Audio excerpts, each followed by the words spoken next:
Intéressant. Alors à votre question de tout à l'heure, une psychothérapie est-elle exempte de danger pour le patient? Ou c'était quelque chose comme ça, est-elle toujours exempte de danger pour le patient? Je réponds très clairement non. Parce que vous savez très bien que nous connaissons quantité d'approches qui usent et qui abusent du transfert et qui rendent donc le patient très rapidement captif, pour le plus grand bonheur narcissique du thérapeute. Bon.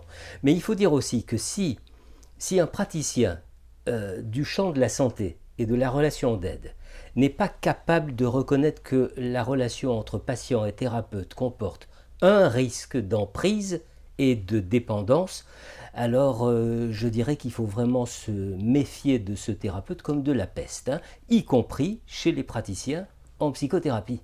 Il y a quelques jours, je discutais sur un réseau à ce sujet et j'ai vraiment été sidéré de lire que des thérapeutes, des praticiens, ne reconnaissent pas comme une évidence l'asymétrie, L apostrophe asymétrie, l'asymétrie de la relation. Et ils défendent leur position au nom d'arguments complètement fumeux du genre une bienveillance indispensable, une compassion soignante, le respect du patient, etc., etc. Bon, alors il va falloir m'expliquer en quoi le respect du patient rendrait symétrique la relation entre soignant et soigné.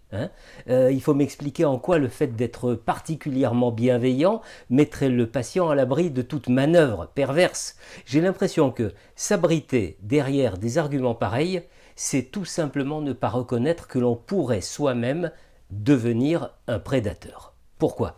Parce que qu'on l'admette ou non, le contexte du soin psychique est particulièrement propice aux situations d'emprise. C'est comme ça.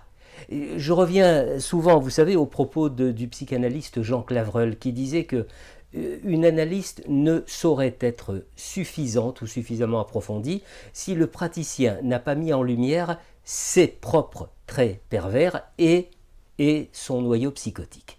Alors, quand on ne s'est pas débarrassé de son fantasme de toute puissance, quand on n'a pas reconnu en présence d'un tiers que l'on pourrait être capable d'user de manipulation pour obtenir satisfaction, le risque d'objectiser le patient, de le déposséder de son moi, existe forcément. Parce que quand vous détenez une autorité réelle, ou quand vous êtes la projection d'une autorité supposée, ça peut conduire volontairement ou non à faire disparaître la subjectivité de la victime, à la lui confisquer. Et alors la domination s'instaure. Il ne faut jamais oublier que la personne qui vient demander de l'aide est une personne vulnérable, sinon elle se débrouillerait toute seule. C'est ça.